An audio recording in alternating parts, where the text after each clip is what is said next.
Kaya baka na po sa may kina-vlogger, no? Hindi na sila dati, hindi mo ko sila pagka-vlogger, bro. Naawa ko sa balay mo lang, bro. Okay yung balay, bro.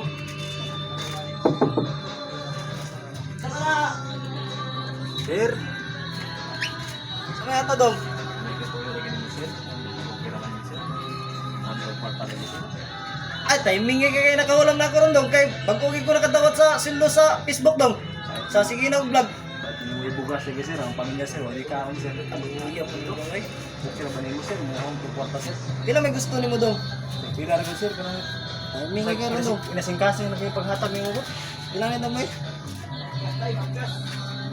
So, sakto gina ako dong. Kaya mara 15,000 gini ako nadawat ron sa kondong. Si Vlog. Nang tao dong oh. Now, 15,000 gini dong. Akong ibili na lamang ng 40 pesos na usang kong galingon dong. Nya kan ni siya. Sa imo gini pamilya, kinahanglan di gini mo ibusyo ha. Hindi lagi, sir. Kapag kinabugas, sir. Ayun na dong nga kana mayo na siya kay imo may palit sa imong bugas. Tagana di ka og kuan kini 15,000, kini 40 pesos na silo mo ginaw sa Facebook ni. Ako na magparaya. Kani 15,000 ako na nihatag ng sa pamilya. Ara dong, Salamat kayo, sir. Dako yung tulong sa amin, sir. ay problema na dong basta kinasing-kasing rin nga ako dong. Taktabang diyan ako kanimo. Salamat kayo, sir. Salamat kayo, sir. Sige dong.